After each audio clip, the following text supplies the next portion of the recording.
இன்னைக்கு இந்த வீடியோ எதை பத்தி அப்படின்னு பாத்தீங்கன்னா, இது ஒரு முக்கியமான கண்டென்ட் அப்படின்னு சொல்லலாம். ஏன்னா இன்னைக்கு இப்போ லாஸ்ட் 1 வீக்கா தமிழ்நாட்டில் எந்த ஒரு நியூஸ் சேனலை எடுத்துக்கிட்டாலும், முக்கியமா யூடியூப் சேனல்ஸ்ல, இந்த நியூஸ் சேனல்ஸ்ல எல்லாத்துலயுமே யூடியூபர்ஸ் யூடியூபர்ஸ் யூடியூபர்ஸ் இப்படி மட்டும்தான் நியூஸ் வந்துட்டு இருக்கு. எதனால இப்படி? அதுலயும் பாத்தீங்கன்னா பாசிட்டிவா வருதா அப்படின்னு கேட்டீங்கன்னா கிடையாது, ஃபுல் நெகட்டிவ். எல்லாரும் மேலேயுமே கேஸ். எல்லாரும் என்ன பண்றாங்க அப்படி யூடியூப்ல? இந்த இந்த ஒரு கேள்வி எல்லா மக்கள் கிட்டயுமே இருக்கு. இன்னொரு வகையில நம்ம பார்க்கணும்னா, இப்போ கொஞ்சம் கொஞ்சமா எல்லா பேரண்ட்ஸும் சரி, எல்லா பொதுமக்களும் சரி, யூடியூப்னாலே ஒரு கெட்ட பிளாட்ஃபார்மா இருக்குமோ, ஒரு தேவையில்லாத ஒரு பிளாட்ஃபார்மா இருக்குமோன்னு சொல்லிட்டு யோசிக்கிற அளவுக்கு இந்த நியூஸ் சேனல்ஸ்லாம் மாற்றி விட்டுட்டு இருக்காங்கன்னு சொல்லிட்டு தான் எனக்கு தெரியுது. ஸோ அதை பற்றி கொஞ்சம் ஜென்ரலாக நம்ம பேசுவோம். என்னதான் நடக்குது, என்ன நான் புரிஞ்சுக்கிட்ட அளவுக்கு என்ன நடக்குதுன்னு சொல்லிட்டு நான் சொல்கிறேன். உங்களுக்கு நான் சொல்கிறதுல ஏதாவது மாற்று கருத்து இருந்ததுன்னா அதை கமெண்ட்ல சொல்லுங்கள்.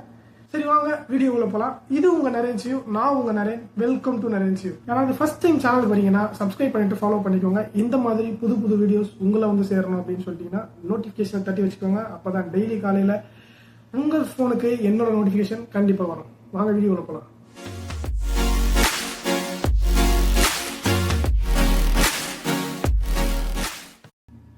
யூடியூப் அப்படின்னு நம்ம பார்க்கணும்னா, யூடியூப் பிளாட்ஃபார்ம்ன்றது ஒரு ஜென்ரல் பிளாட்ஃபார்ம் சொல்லலாம். இதுக்கு பணக்காரங்க, ஏழைங்க, மிடில் கிளாஸ் இப்படிலாம் எதுவும் தெரியாது. ஜாதி, மதம், ரிலீஜியன் எதுவுமே கிடையாது. இது ஒரு ஜென்ரல் பிளாட்ஃபார்ம். யாரு வேணாலும் என்ன வேணாலும் பண்ணலாம் அப்படின்ற ஒரு பிளாட்ஃபார்ம் கிடையாது. யாரு வேணாலும் அவங்களோட ஸ்கில்லை வந்து இந்த பிளாட்ஃபார்ம் மூலியமா காட்டலாம். அது நல்ல ஸ்கில்லா இருந்தா அதை பார்த்து மற்றவங்க இம்ப்ரூவ் பண்ணிக்கலாம் அவங்களோட ஸ்கில்ஸை. மற்றவங்களோட இப்போ ஒருத்தங்களுக்கு அதிகமா எக்ஸ்பீரியன்ஸ் இருக்குன்னா அவங்க எக்ஸ்பீரியன்ஸை ஷேர் பண்ணி அந்த எக்ஸ்பீரியன்ஸால மற்றவங்க லைஃப் இம்ப்ரூவ் ஆகலாம். இப்படிதான் யூடியூப் பிளாட்ஃபார்ம் மூவ் ஆயிட்டு இருக்கு. இதுல நிறைய பேர் இம்ப்ரூவ் ஆயிருக்காங்க.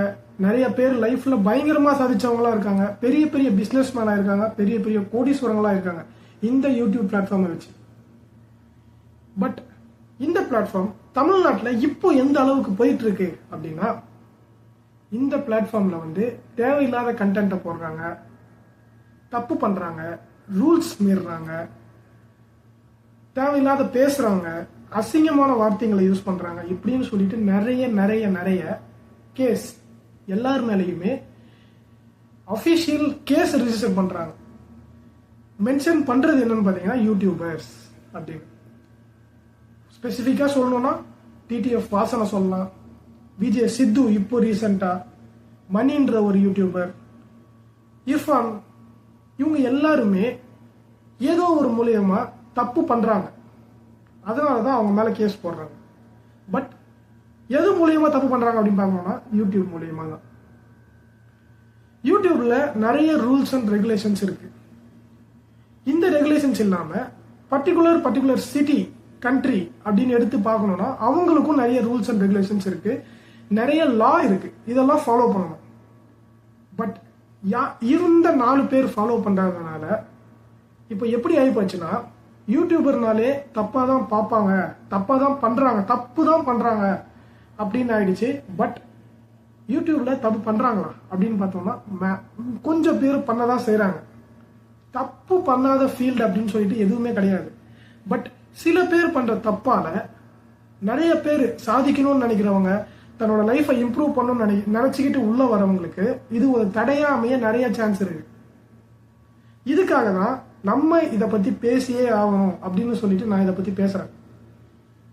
யார் என்ன வேணா சொல்லட்டும், நான் இதை பத்தி இன்னைக்கு பேசியே தீரணும் அப்படின்னு முடிவெடுத்து தான் இன்னைக்கு நான் வந்து இதை பத்தி பேசுறேன். இப்ப டிடிஎஃப் கதையை பத்தி நம்ம பேசணும் அப்படின்னா, டிடிஎஃப் அவர் சின்ன வயசுல இருந்து பைக் மேல கிரேஸா இருந்தாரு. அந்த பைக் ஸ்கில்லை இம்ப்ரூவ் பண்ணணும் அப்படின்னு சொல்லிட்டு யூடியூப்குள்ள வந்தாரு. அதை வச்சு அவரோட பைக் ஸ்கில்லையும் இம்ப்ரூவ் பண்ணிக்கிட்டாரு, அவர் லைஃப் ஸ்டைலும் இம்ப்ரூவ் ஆச்சு. பட் என்ன ப்ராப்ளம் அப்படின்னா, 2 ப்ராப்ளம் இருக்கு. இந்த மாதிரி லைஃப்ல இம்ப்ரூவ் ஆகிறாங்க. காசு வந்ததுக்கு அப்புறம் ஒன்று அவங்களோட ஆட்டிடியூட் சேஞ்ச் ஆகிடும், இன்னொன்று அவங்கள சுத்தி இருக்காங்க தெரியுமா, அவங்க நல்லவங்களா அமைகிறாங்களா அப்படின்றது ரொம்ப கேள்விக்குறியாயிடும். இந்த ரெண்டு தான் அவங்களோட லைஃபை ஃபிக்ஸ் பண்றது இருக்கு. இது ரெண்டுமே டிடிஎஃப் வாசனுக்கு ஒழுங்கா அமையல. அவரோட ஆட்டிடியூடும் சரியில்லை, அவரோட கூட இருக்கிறவங்களும் சரியில்லை. இது ரெண்டு தான் மிகப்பெரிய தப்பு அவர் பண்ணது.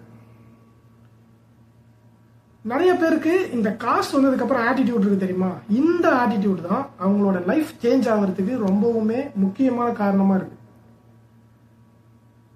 விஜய் சித்து இவங்க விளாக்ஸ் பத்தி எடுத்துக்கிட்டீங்கன்னா ஒரு காமெடி விளாக தான் போயிட்டு இருந்தது. பட் இப்போ வர வர ரீசெண்டா தேவையில்லாத வேர்ட்ஸ் எல்லாம் யூஸ் பண்றாங்க.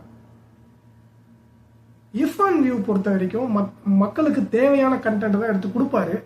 பட் அவரு நிறைய கான்டாக்ட் வர ஆரம்பிச்சதுனால தேவையில்லாத ஒரு விஷயத்துக்குள்ள போய் இது கரெக்டா தப்பான்னு யோசிக்காம இஷ்டத்துக்கு பண்ற மாதிரி போயிட்டாரு. ஸோ இதுல இருந்து இதெல்லாம் நான் இப்ப இதை பத்தி எதுக்காக பேசுறோம் அப்படின்னா, மக்களுக்கு தெரிய வரணும். எல்லாருமே யூடியூப் தப்பா யூஸ் பண்றது கிடையாது. நான் யூடியூப் ஸ்டார்ட் பண்ணது ஒரு ஃபுட் விளாக தான் ஸ்டார்ட் பண்ணேன். என்னோட ஃபர்ஸ்ட் சேனல் ஒரு நேச்சர் விளாகா பண்ணலாம், நம்ம டெய்லி பாக்குறத அனிமல்ஸ் நேச்சர் இதை பத்தி பண்ணலாம்னு சொல்லிட்டு ஒரு யூடியூப் ஸ்டார்ட் பண்ணேன். பட் எனக்கு அது செட் ஆகல. அதுக்கப்புறமேட்டு ஃபுட் விளாக் ஸ்டார்ட் பண்ணேன். அதுவும் எனக்கு ஃபுட் மேல கிரேஸ் இருக்கு. பட் அந்த வீடியோ என்னோட பேஷன் கிடையாது. பட் நான் கரெக்டா கடைசியா ஃபைன் பண்ணதுன்னா எனக்கு பேச தெரியும், என்னால பேச முடியும். நான் அதை எனக்குள்ளேயே வச்சுக்கிட்டு இருந்திருக்கேன் அப்படின்றது நான் கண்டுபிடிச்சதுனால இப்போ நான் பேச ஆரம்பிச்சிருக்கேன். இப்போ நான் பேச ஆரம்பிச்சதுல இருந்து என்னோட ஸ்டார்டிங் வீடியோலாம் பாத்தீங்கன்னா ரொம்பவுமே ஒரு குழந்தைத்தனமா இருக்கும் வீடியோ. பட் இப்போ வர வர வர வர என்னோட ஸ்கில்ஸ் இம்ப்ரூவ் ஆயிருக்கு. நான் கொஞ்சம் நல்லபடியா பேசிட்டு இருக்கேன். என்னோட வீடியோஸ் நிறைய பேருக்கு பிடிக்குது. ஸோ இதுதான் நான் என் லைஃப்ல ஃபீல் பண்ணது. என்னன்னா இந்த பிளாட்ஃபார்ம் யூடியூப்ன்றது ஒருத்தவங்களோட ஸ்கில்ல கண்டுபிடிக்கிறதுக்கும் அந்த ஸ்கில்லை இம்ப்ரூவ் பண்றதுக்கும் மக்கள்கிட்ட கொண்டு போய் சேர்க்கறதுக்கும் அவங்க லைஃபை இம்ப்ரூவ் பண்றதுக்கும் ரொம்ப யூஸ்ஃபுல்லா இருக்கு அப்படின்றது என்னோட லைஃப் ஒரு எக்ஸாம்பிளா இருக்குன்னு சொல்லிட்டு தான் நான் சொல்லணும் அப்படின்னு சொல்லிட்டு இந்த வீடியோ பண்ணேன். ஸோ மக்களான நீங்க இது வரைக்கும் நான் பேசினதை என்னவா நினைக்கிறீங்க?